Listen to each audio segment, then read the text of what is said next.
Hi, and welcome to Coffee with Claire. You know, we all have a certain body type, and unfortunately, there's a lot of things in the media that say that we have to look a certain way. And it's something that I hope that you don't buy into, because what it does is it takes away from who you truly are. We are all unique for a reason. The whole world would be so boring if all of us were exactly alike. But I know that there's so much pressure put on us from what we see in the TV or in magazines, or even what we talk about in our mutual coffee clutches.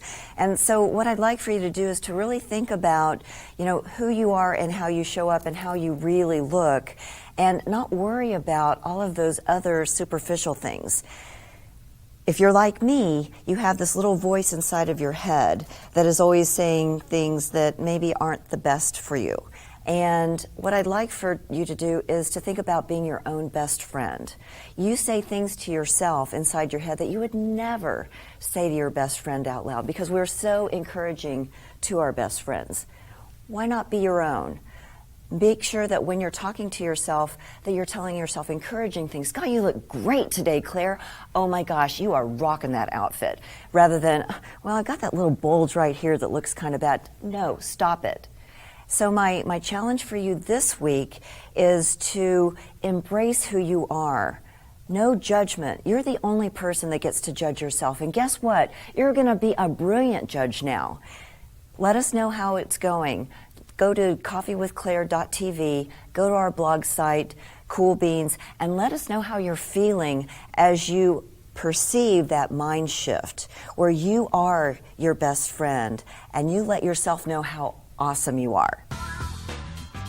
As you know, in each Coffee with Claire, we have dynamic, upbeat guests who are business owners, people who give back to the community, and like to have a lot of fun. Absolutely. So today, I am so excited to introduce you to Wendi McGowan-Ellis. Hello, everyone. And she is the founder and chief designer at Wendistry, which is a newly developed line of individually hand-painted handbags that are making arms artistic. Yes. And so, Wendi, thank you so much for being on the show today. Thank you for having me. This is fun. You're so welcome. I think what's really interesting is that you've got this background in economics. Yes. And here you are owning a company that is actually very creative and artistic and things like that. And so let the audience know, how do you make that transition from being this, what I imagine, kind of a brainiac kind of a activity? Maybe you're really good at using both sides of your brain. I think I discovered that in life. There's something about hitting your 40s. You figure out what you're supposed to be when you grow up. So after 20 years in corporate America doing consulting work, I started dating my now husband, and completely on a fluke, we took a afternoon date thing, painting class. Oh. And the instructor was there, the gallery owner, and when she showed us, here's the paints, here's the brushes, here's the palette knives, etc. And when I was done with my painting, I literally wanted to cut the canvas out from the frame and tri-fold it into a clutch. Oh, I just saw it. It just hit me. And I've always been a fashion lover. I mean, from the time I was 12 years old, I was begging my mother, please let me subscribe to 17 magazine. But you're only 12. Yeah, but you're only 12. No, Wendi, you can't until you're 14. And my mother, that's a rule. Yes, that was a rule. My mother, bless her heart, did not let me have 17 until I was 14. So, but I've always been attracted to clothing, fabrics, the feel. For me, it's the persona that you create when you put on a piece of clothing or carry an accessory. And so back to my handbags, me just seeing that, if you will, before it came to fruition, gave me the, it just gave me the energy and the strength to see if I could do this on my own. So here you are. You've got these amazing bags that you hand paint. Did you bring any? I did. I'd love to see a couple of them. I will lay these out. Oh my gosh! Oh, I love these colors. They're right now the silhouette, if you will, is a clutch. And they have a nice little zipper. They are all suede lined, have a nice little wristlet strap. So, you know, and they're just fun. I hand paint every single one of them. And I also do, pardon me for reaching down here, I also do custom colorways, but for fall, the fall collection is revealed on August 22nd. So it's been out for a couple of months now, but windustry.com/shop, shameless plug, sorry about that. Oh, no, that's great. So yes, so I brought just a few today. So these all, they zip, but they also snap. Yes, they have a which magnetic is cool. snap. And that way, you know, now I guess you really can only fill it up to here, though, right? Because you're going to fold this part over. So yes, this I have a shape, tendency to want to put as much as I can into my purse. Yes, this tends to be more of an evening bag, you know, or an occasion bag, like you're going to brunch. Yeah. I'm going to the opera. I'm going to, you know, it's a date night, that kind of thing. So it's not typically a daily carry-all bag, just because it is a painting in your hand. Right. So you're not going to schlep this around like a tote. Those are amazing. So thank you. And Thank you. You even paint the handles too? Oh yes, the handles are painted just like the interior. Or what did you call it? It's not. It's a wristlet strap. So it's a nice little wristlet strap. So obviously for ladies, she knows a lot more about fashion than I do. Well, I first started creating them without the wristlet strap, and then you get inside the bathroom stall, and you're like, wow, yeah, you don't really want to set this beautiful piece of artwork down on the counter. Exactly. There, so wristlet strap happened. So there. Well, these are beautiful. Thank you. And, Thank you. You have a studio at your I home? do. I work inside my home. My husband and I are both very entrepreneurial, so we've set aside some space inside our home for both of us to be able to work on our businesses. Well, these are amazing. So check out our new line, and Thank you. Also let people know about it on coffeewithclaire.tv on our blog site, Cool Beans. So. Wendy's also a fashionista, and so today she's going to talk a little bit about body types and how we can dress for our body type to look brilliant. So. Yes. So here we are in fall, and the first thing we want to do is identify every woman typically is one of 5 body types. Okay. So you've got the pear, the inverted triangle, the rectangle, the apple, and the hourglass. Okay. And the reason why you want to identify which shape you are is because we want to make sure that when we get dressed, we are accentuating and balancing out how those shapes look. Absolutely. So that way you carry forth more confidence. You're projecting more of a positive self-image in your clothing. And I love the fact that you're not trying to fit everybody into the same mold, because we're not. Right. We're all so totally different. We're all completely different. And in addition to thinking about just what your body shape is, you also want to think about how tall are you versus how heavy are you, your face shape, do you have an elongated neck, or your legs shorter? These are other things that you want to take into account when you get dressed, no matter what the trend is. Now, we're going to be talking about more fall trends today, but I'm also going to interlace our trend discussion with things that are better for certain body types than others. Okay. So let's start with the trends. So since there's 10, I did have to write these down, so forgive me. So trend number 1 is fall florals. People typically think of florals being hot for spring, and they are every spring. But whether bold and bright or delicate, fall is bringing forth more flowers this year. You probably want to ground that look, though, with either a boot or a heavy block heel. That way it doesn't get too frilly and light since it's fall. We tend to dress more heavily in the fall. So trend number 2 is sleek satin. Now this is an extension of the lingerie trend that was really big this spring. Okay, so Claire. Is this outdoor wear? Yes. Okay. The bedroom came to the boardroom this past spring, and just a little. The CEOs are very happy. Yes, they were. It wasn't very work appropriate, but the slip dresses came in satin and had lace accoutrement and literally looked like lingerie out on the street this past spring. So satin stays this fall, but now it's more long sleeve blouses, long sleeve dresses, maybe a high up neck with a nice bow here at the neck.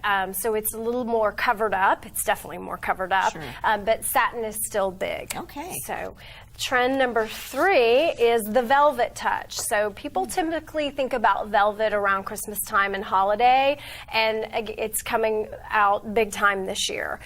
You can dress velvet up by wearing it head to toe, so a full dress or a jumpsuit or a blouse and pants, or which would be a head to toe kind of look, or you can dress it down by a velvet top or a velvet sweater with jeans, jeans and boots. So awesome. Velvet is the big number 3.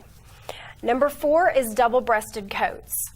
Okay. Now that military pea coat, double-breasted look is perfect for a pear shape. Inverted triangles, no, it is definitely not a look for you. It's also great for rectangles to just kind of give some more shape to the body. But whether it's at hip length or all the way to the ankle, to the floor, the military coat is really big for fall. Okay. Military green is also a big color. I just want to say that real quick, which is why I created this bag with the olive green in it. Okay. That military look is really big for this fall. Okay. So number 5 is lace. Again, we're going to segue off of the satin. Lace isn't just for spring brides anymore. The trend for this fall is more, think gothic elegance. So deep maroon, deep navy, a black lace. Probably not head to toe so that you're not looking like Morticia Adams. But unless that's really the look you're looking unless for. that's what you're going for Halloween. But a nice long sleeve lace blouse paired with some nice corduroy pants and a military jacket would be an awesome combo. You could combine a couple of the trends. Interesting. So number 6 is shades of rust. Now, copper rust tones can be tricky. The key is to find the right shade for you. So you and I both have very similar color tone. We have blue eyes. We have a yellow undertone to our skin. We're both blonde. But if you're a fair pink, peach, redhead, you want a completely different rust copper color than Claire and I would. Okay. So look for, and the only way to know what your shade is, honestly, is to just hold it up to your face. Okay. And hold the blouse up, look in the mirror, and if you go yellow, jaundice, you'll know it. I mean, it's not the look for you. And you'll know jaundice that's not is bad. Yes, exactly. So avoid that shade and move on to another one. But if you find that this color just can't go anywhere up near your face, that's totally fine. Pants, corduroy slacks, a nice trouser in a rust tone will be gorgeous. So the key to any color not looking good on you is because it typically doesn't look good up near your face. Okay. Go for it in a pant, go for it in a skirt, go for it on a boot. So that's a way that you can work copper into your wardrobe. Number 7 is bold plaids. Now, I grew up... like Bay City Rollers yes, from the 70s? Yes. Well, I was thinking more like the Preppy Handbook, because that's what I grew up with, was the Preppy Handbook, and plaid was everywhere. So if you don't want to go to the country club every day, be careful with your plaids. Now, plaids are a big hit this fall, but you want to be careful with regard to your shape and size and the size of the plaid. Okay. So this is probably a no-no on pears, apples, and maybe even an hourglass figure, especially in pants, because a check plaid is literally putting squares on your hiney, and you're seeing exactly how large that is. So careful with it on pants for pears, apples, and hourglasses. Triangles, be careful with it on top, because it can make you look broader and give you that linebacker look, which we probably don't want. So just analyze your check before you buy. A smaller one probably would look great on everybody. Okay. Number 8 is selective sequins. So sequins are all on, full on for day. Tops, belts,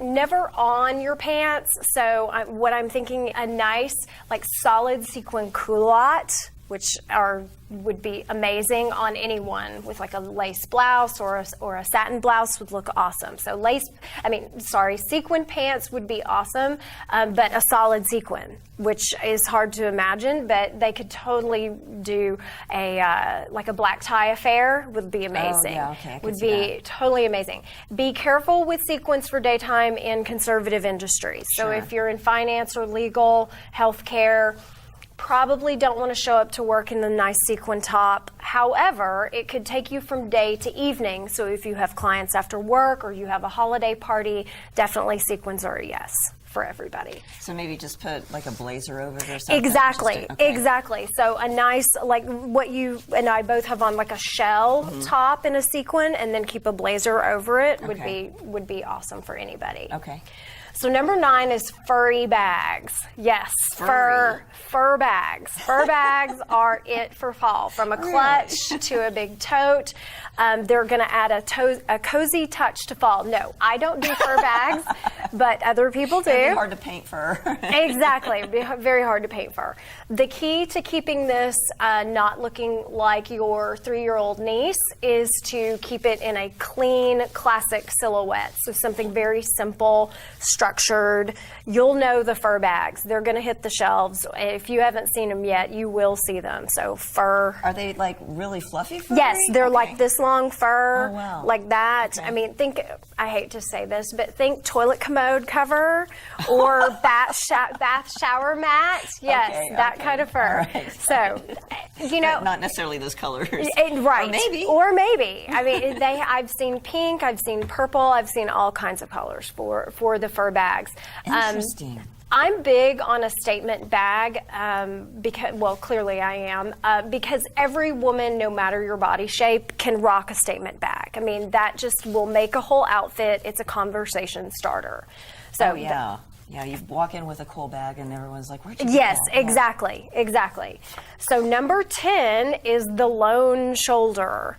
Now, we had the cold shoulder this spring with both shoulders cut out. For fall, we're transitioning to more of an asymmetrical style, so just one shoulder being exposed. But no arm thing at the end. Right, Okay, right. so No arm gotcha. thing at the end. It simply just cuts underneath the arm here and would go up. And this could be a long sleeve, this could be a mid sleeve, a short sleeve, but this whole shoulder or that whole shoulder is out.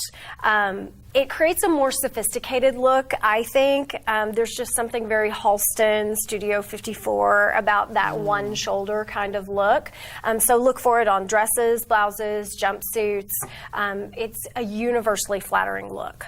Great. So there's your top 10 for the fall. Wow. Well, Wendi, it's been so great to have you here Absolutely. today. And thank you so much for helping us understand the 5 different body types so we can probably shop for ourselves. Yes. Because, when you look good in something and you feel good in something, you're right. You just exude that confidence. So Absolutely. Thank you so much for sharing You are very all welcome. of your wisdom with us today. Thank you for having me. I welcome. appreciate it. And as you all know, my mantra is follow the fun. And in each show, we have a follow the fun segment. And today we have Michelle Ames from Horsepower Realty. We are all so busy. How do you balance fun with responsibility at work? I've made a conscious effort this year, actually. I have a horse, and that's my fun, that's my Disneyland. And I made a conscious effort that I needed to devote time to my passion. The reason I named the business Horsepower Realty is because that is my passion. That's what drives me. That's what gets me up in the morning. I had to spend the time. I had to take the time to focus on that. And so I said 3 times a week to ride, at least 2 lessons with my trainer to perfect my craft a month. So what are some of the fun things or aspects about growing your business? Meeting new people, getting to help people fulfill a dream that some people don't think they'll ever get to fulfill, and getting to help them find their way through some of those difficult circumstances that are hindering them. I myself was a renter way too long, and one of the things that I love helping people find their way through the rental process and how to get out of that process and be a homeowner. And so many people are scared. I was too. And if I can help them find their way out of that and away from the fear, that's a big passion of mine. So how do you encourage others in their life to have fun? Just have fun. I mean, it's a big thing to know what you're passionate about and what drives you. I mean, like the horse thing for me. it was very important for me to connect with that. And I think everyone has something that they're truly passionate about doing that does make them want to get out of bed in the morning, and they just need to dedicate and commit time to that and make a conscious effort to do it every day. Family's busy. Our electronic devices kind of overwhelm us, and maybe that is your fun, and that's fine, but it's whatever you love to do, you need to just consciously say, this is my time for that, this is my time for my Disneyland. So what advice could you give someone that might be struggling right now as to how to have some fun? Get out and just meet people. I mean, that's a really hard thing for a lot of people, is to get out and meet other people doing the things that you love to do. Technology age has made that easier, so meetup groups and things like that, find other people that are that passionate, and if people are passionate and connected to it, they will carry you into the process with them, and I think that's the big thing, is just find those groups that will help you fulfill your passion. So have you found having your own business is fun? It is a lot of fun. It's a lot of stress too. It's a lot of putting a lot of burden on yourself and a lot of pressure on yourself to fulfill your goals.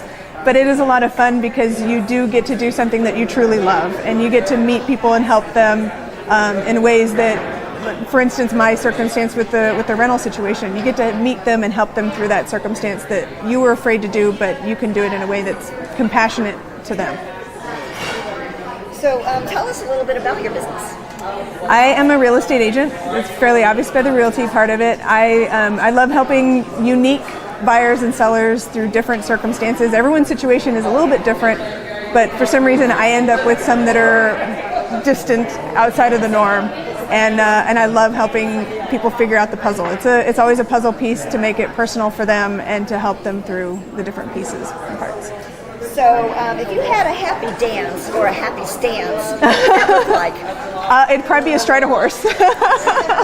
I don't know what it would look like to stand up and do, but it would be astride a horse and ultimately doing dressage, which is my riding style, and dancing with my horse as a partner. Awesome. Thank you. Thank you.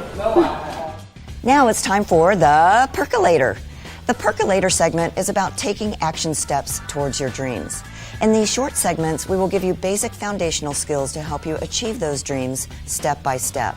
We will also have opportunities for you to get even more information online to help you dig into the details. Thanks, Claire. And thank you for joining our segment. Welcome back for the 5th segment of the 7 must-have strategies as you consider starting your own business. Let's review the 7. And we've covered 4.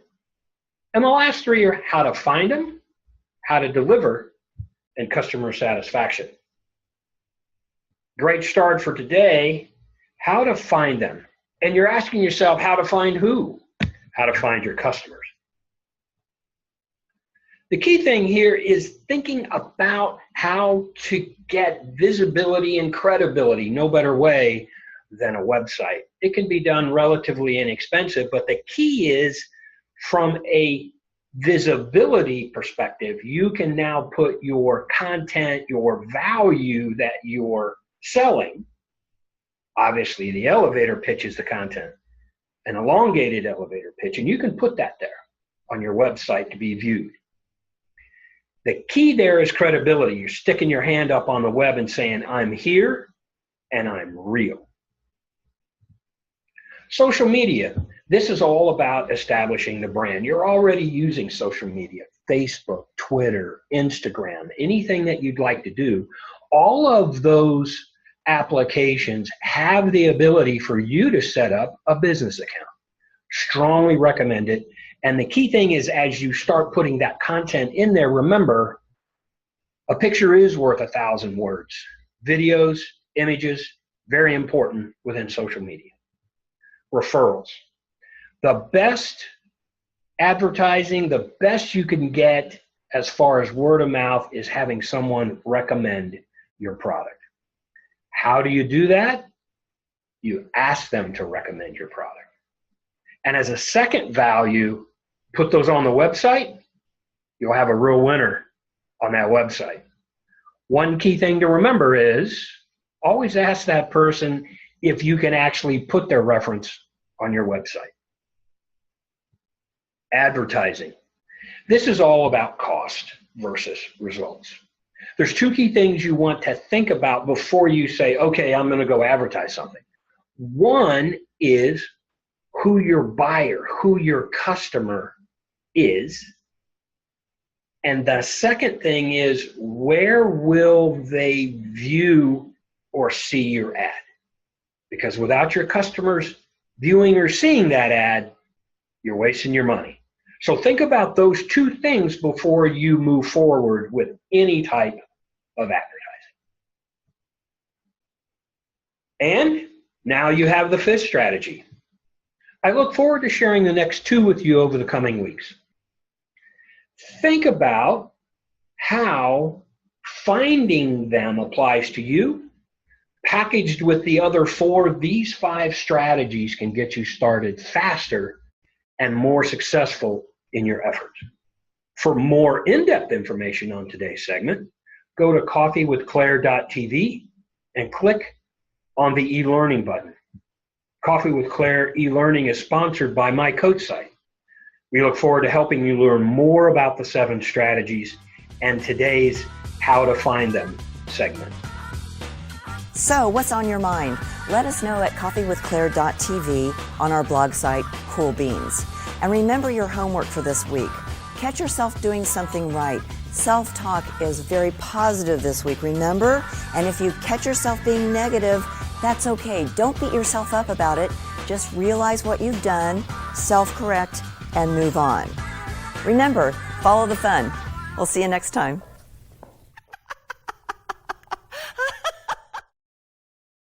Hi, I'm Bob Michelle, General Manager, My Coat site. We're extremely pleased to be a sponsor for Coffee with Claire. We're especially excited to be able to participate in and contribute in providing e-learning capabilities for Coffee with Claire, the show segments, plus additional opportunities to learn more for e-learning site members. You'll hear more about that directly from Claire. From the My Coat site team, enjoy the learning, and as always with Claire, have fun.